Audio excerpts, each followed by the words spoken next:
నమస్తే. Welcome to journalist Shrenu. Social media అనేది ఒక ప్లాట్‌ఫార్మ్ అయితే, యూట్యూబ్ ద్వారా రాష్ట్ర పరిస్థితుల్ని, రాష్ట్రంలో ఉన్నటువంటి అనేక అంశాల్ని, లోతైనటువంటి విషయాల్ని విశ్లేషణాత్మకంగా అనాలిసిస్ చెప్పేటువంటి యూట్యూబ్ ద్వారా చెప్పేటువంటి అంశం మరొకటి. సోషల్ మీడియాలో ఎవరైనా ఏదైనా ఒక పోస్ట్ క్రియేట్ చేసి ఫార్వర్డ్ చేయొచ్చు. దానికి ఎటువంటి పరిధులు లేవు. కానీ ఒక యూట్యూబ్ నుంచి ఒక వీడియో ద్వారా మాట్లాడి అనాలిసిస్ చేసి రాష్ట్ర పరిస్థితుల్ని ప్రజలకి అవగాహన అయ్యేలాగా అనాలిసిస్ చేసి మాట్లాడి జనాల్లో పంపడం అంటే దానికి కొన్ని పరిధులు ఉన్నాయి. దానిలో వాళ్ళు చేసేటువంటి విశ్లేషణలో వాస్తవాలు ఎంత, ఆ విశ్లేషణ ద్వారా వాళ్ళు ప్రజలకు ఏం చెప్పారు, దాని ద్వారా ఎవరికి మంచి జరుగుతుంది, ఎవరికి చెడు జరుగుతుంది, వాస్తవాలు ప్రజలకు తెలిసిన తర్వాత ఈ రాజకీయ ప్రధానంగా అందులోనూ పొలిటికల్ అంశాల్లో రాజకీయ పార్టీలకి ఎలాంటి నష్టం వాటిల్లబోతుంది, ఎలాంటి నష్టం వాటిల్లుతుంది అనేది మనం కొన్ని యూట్యూబ్ ఛానల్స్ మాత్రమే చూసాం. కొంతమంది భజనకి భజన బృందంగా మారి రాజకీయ పార్టీల్ని వాళ్ళు ఓన్ చేసుకుని ఆ పార్టీ సిద్ధాంతాలు, ఆ పార్టీ భావజాలం మాట్లాడుతుంటే, మరికొంతమంది ఉన్నది ఉన్నట్టు నిక్కచ్చిగా చెప్తూ, కొండ బద్దలు కొడుతూ చెప్తూ మాట్లాడినటువంటి కొంతమంది విశ్లేషకులు ఉన్నారు. అందులో ప్రధానంగా మనం చూస్తే ఇప్పుడు చెప్పాం కదా, కొండ బద్దలు కొడుతూ అని. అలాగే కొండ బద్దలు అని ఒక మీడియా ఒక యూట్యూబ్‌ని స్టార్ట్ చేసి, దాని ద్వారా ఎన్నో అంశాలు, కీలకమైనటువంటి ఎన్నో అంశాల్ని దేనికి భయపడకుండా అనాలిసిస్ ద్వారా అందించినటువంటి సుబ్బారావు గారు, కాటా సుబ్బారావు గారు. కాటా సుబ్బారావు గారు సీనియర్ జర్నలిస్ట్ అయిన తర్వాత, సుదీర్ఘ జర్నలిజం తర్వాత ఆయన యూట్యూబ్ ఛానల్ స్టార్ట్ చేయడం, అనతి కాలంలోనే ఆ యూట్యూబ్ ఛానల్ ద్వారా ఎంతో ఇన్ఫర్మేషన్, అంటే చాలా విషయాల్ని, లోతైనటువంటి విషయాల్ని తెలుసుకుంటమే కాకుండా ఆయన ఆయన శోధించి తెలుసుకోవడమే కాకుండా దాన్ని ప్రజలకి వివరించి చెప్పడం, ఇవన్నీ కూడా ఒక సంచలనాత్మకంగా మారినటువంటి పరిస్థితి. సో ఆయన మీద కూడా చాలా కేసులు పడ్డాయి, చాలా బెదిరింపులు వచ్చాయి, వెరవలేదు. తర్వాత సుబ్బారావు గారు కాలం చేసిన తర్వాత ఇంకా కుండబద్దల అనే యూట్యూబ్ ఛానల్కి ముగింపు అనుకున్నాము. దాన్ని కొనసాగిస్తూ సుబ్బారావు గారి అబ్బాయి గౌతమ్ కాటా తెర మీదకి రావటం, సో అదే విధానాన్ని అవలంబించడం. అంటే ఇక్కడ ఏదైనా, అంటే మళ్ళీ ఇక్కడ బాకా ఓదడం, భజన బృందం అనుకుంటే అది పొరపాటు. అదే అంశాన్ని మళ్ళా కంటిన్యూ చేయడం, ఏదైతే సుబ్బారావు గారు వదిలేసినటువంటి మిగిలిపోయిన పని ఏది ఉందో ఆయన కంటిన్యూ చేస్తూ వస్తున్నారు. సో ఈరోజు సుబ్బారావు గారు మనతో లేకపోయినా గౌతమ్ గారు మనతో ఉన్నారు. అదే కుండబద్దల ఇంకా అలాంటి అంశాలనే ప్రస్తావిస్తుంది. సో ఇప్పటి వరకు చేసినటువంటి వీడియోలు, దాని ద్వారా ప్రజలకి ఏ ఇన్ఫర్మేషన్ ఇచ్చారు, రాజకీయ పార్టీల నుంచి ఏ ఒత్తిళ్లు ఎదుర్కొన్నారు, రాజకీయ నాయకులు ఎన్ని ప్రలోభాలకు గురి చేస్తుంటారు, ఎంతమంది ఎన్ని ఇబ్బందులకు గురి చేసుకుంటారు. 8 ఏళ్ల సుదీర్ఘ ప్రయాణం ఇవాళతో వాళ్ళు స్టార్ట్ చేసి, మొదటి వీడియో కొండబద్దల్లో స్టార్ట్ చేసి ఇవాళ ఈ రోజుతో ఆగస్టు 8, 2025కి 8 సంవత్సరాలు. సో ఈ రోజు సుబ్బారావు గారు మనతో లేకపోవడం నిజంగా అదొక చాలా బాధాకరమైన సంఘటన. అప్పుడు కూడా ఆయన స్టార్ట్ చేసినప్పుడు 8 ఏళ్ల ప్రయాణంలో ఆయనతో మాట్లాడితే చాలా ఆనందంగా ఉండేది. కానీ గౌతమ్ గారితోనే మాట్లాడి అదే అంశాన్ని తెలుసుకుందాం. ఏం మాట్లాడారు, ఎన్ని వీడియోలు చేశారు, ఓవరాల్ గా ఎన్ని అంశాలను ప్రజలు చెప్పారు మాట్లాడుతున్నారు. నమస్తే గౌతమ్ గారు. నమస్తే అండి శ్రీనివాస్ గారు. సార్ చెప్పాలి, 8 ఏళ్ల సుదీర్ఘ ప్రయాణం, సుబ్బారావు గారు లేదు, ఇంకా ఈ కుండబద్దలు అనేది కూడా దాదాపుగా ఉండదు అనుకున్నారు. ఎందుకంటే సుబ్బారావు గారి లాగా ఆ కుండబద్దల్లో కూర్చుని కుండ బద్దలు కొట్టినట్టు మాట్లాడేటువంటి పరిస్థితి ఉండదేమో అనుకున్నాం బహుశా. కానీ మీరు దాన్ని కంటిన్యూ చేశారు. అంటే ఆయన అంత కాకపోయినా మీరు దాన్ని కొనసాగిస్తూ వచ్చారు. అదే కుండబద్దల ఆ ఈ ఫ్లవర్ పోకుండా, ఆ బ్రాండ్ ఇమేజ్ దెబ్బతినకుండా నిక్కచ్చిగా మాట్లాడుతూనే వచ్చారు. ఎలా ఉంది ఈ 8 ఏళ్ల ప్రయాణం, ఎలా ఉంది సుబ్బారావు గారి తర్వాత ప్రయాణం ఎలా ఉంది? ఇప్పుడు వరకు మీద చాలా కామెంట్స్ కూడా ఉండేవి. సుబ్బారావు గారు ఉన్నప్పుడు కూడా చాలా కామెంట్స్ ఉండేవి, ఇప్పటికే కంటిన్యూ అవుతున్నాయి.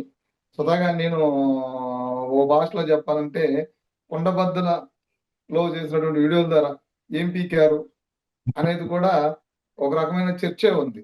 ఆ, ఏమంటారు? ఏం పీకారు అనే వాళ్ళకి ఏం సమాధానం చెప్తారు? ఉమ్, అలాగా మాట్లాడే వాళ్ళతోటి అసలు మనకు సంబంధమే లేదనుకోండి. మనం ఆ, ఉమ్, వాళ్ళు ఇష్టం వచ్చింది వాళ్ళు అనుకుంటారు. దాంతోటి మనకేం ఇది లేదు కానీ, కాకపోతే ఈ వీడియోల ద్వారా మేము సాధించింది ఏమిటి అనంటే, అది మనకంటే కూడా వాళ్ళకే బాగా తెలుసు. ఉమ్, ఎవరైతే ఇప్పుడు ఈ విమర్శలు చేస్తా ఉన్నారో, ఏం పీకారని అంటూ ఉన్నారో, మనం పీకింది ఏమిటనేది వాళ్ళకి అంత గట్టిగా తెలిసింది కాబట్టే, ఏం పీకారు అని మనల్ని తక్కువ చేసే ప్రయత్నం చేస్తున్నారనేది నా ఉద్దేశం. ఈ ఉమ్, కుండబద్దలు స్టార్ట్ చేసి ఇప్పటికి 8 సంవత్సరాలు అయ్యింది.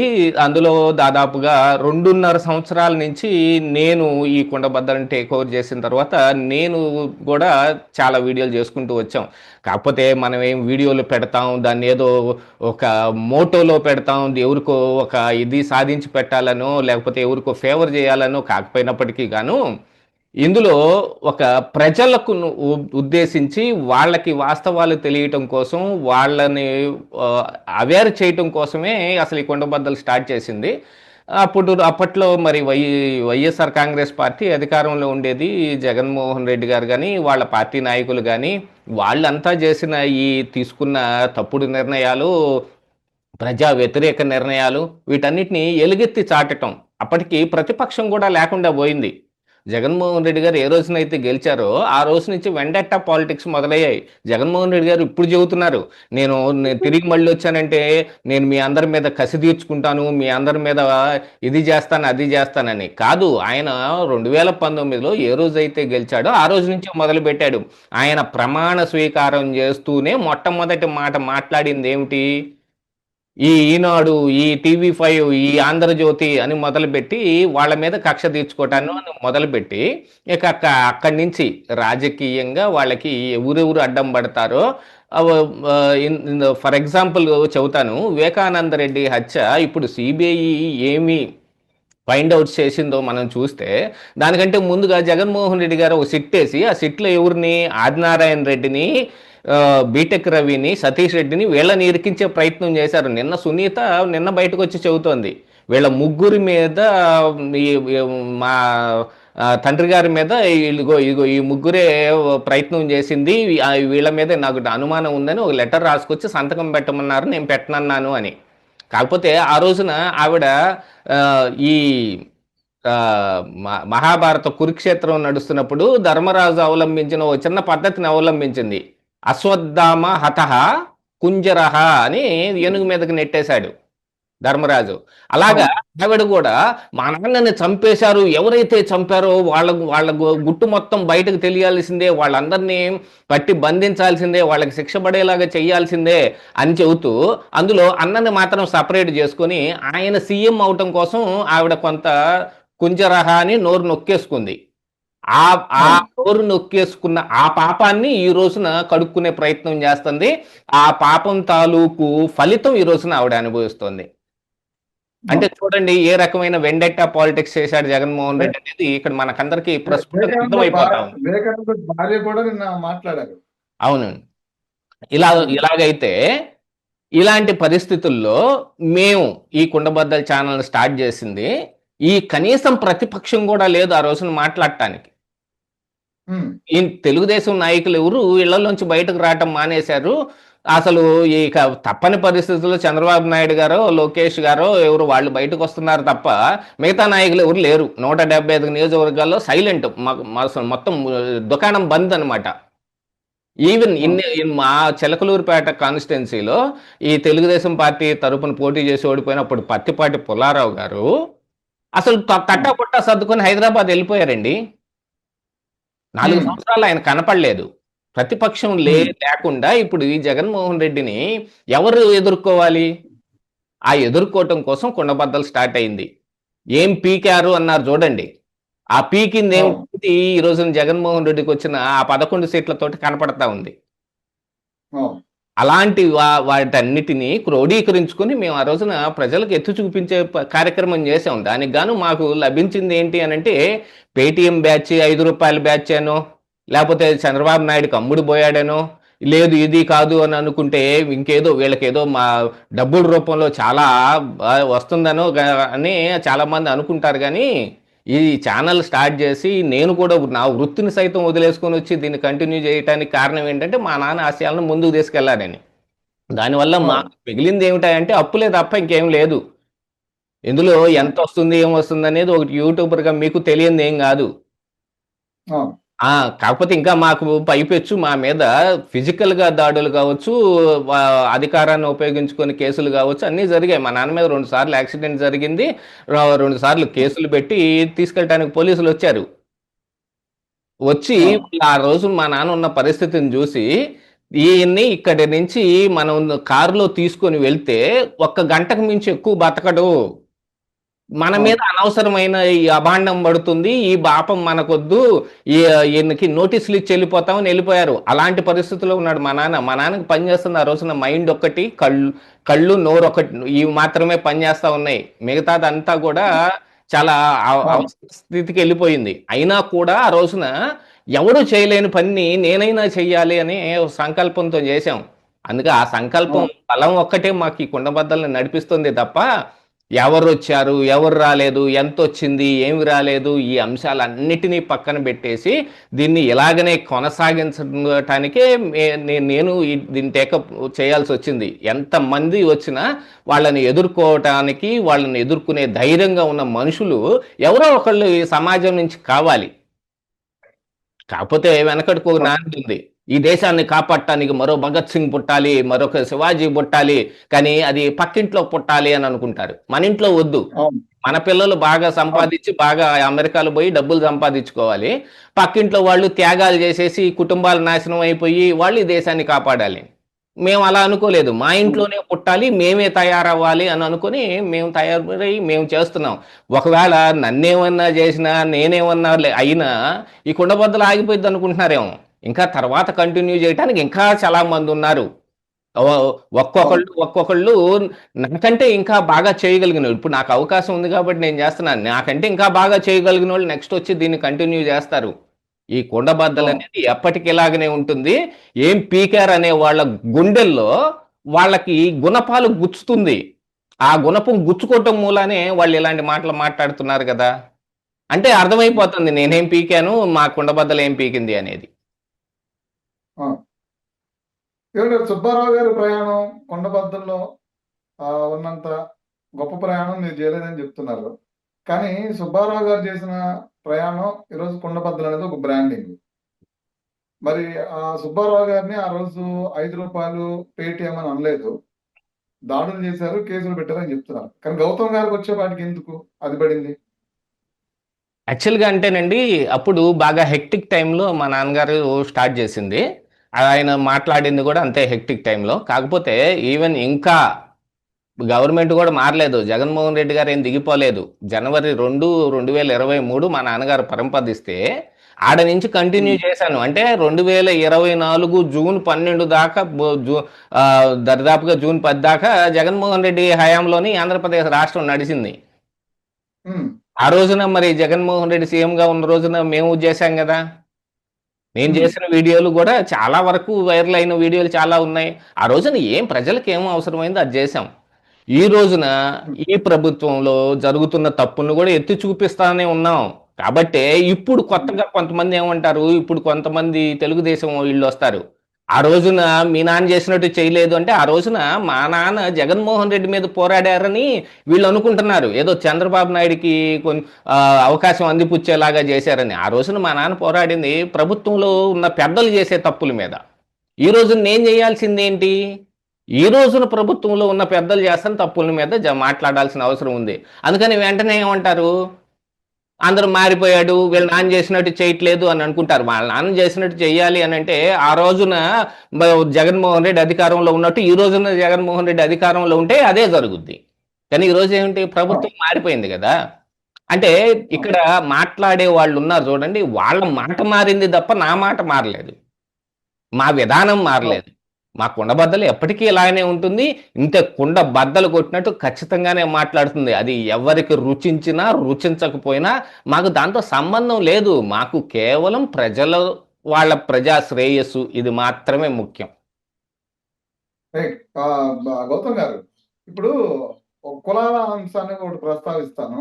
దీనికి మీరు సూటిగా సమాధానం చెప్పాలి. ఆ, కమ్మ వాళ్ళందరూ, మీరు కూడా కమ్మాళ్ళు కాబట్టి, కమ్మ అవును. వాళ్ళందరూ ఇలాంటి యూట్యూబ్ ప్లాట్ఫామ్ ఏర్పాటు చేసి జర్నలిజం ఉన్న వాళ్ళందరూ, మీరు కావచ్చు, మెయిన్ స్ట్రీమ్ మీడియా కావచ్చు, కమ్మ వాళ్ళందరూ జగన్మోహన్ రెడ్డి ప్రభుత్వం మీద పెద్ద ఎత్తున విషం చిమ్మారు.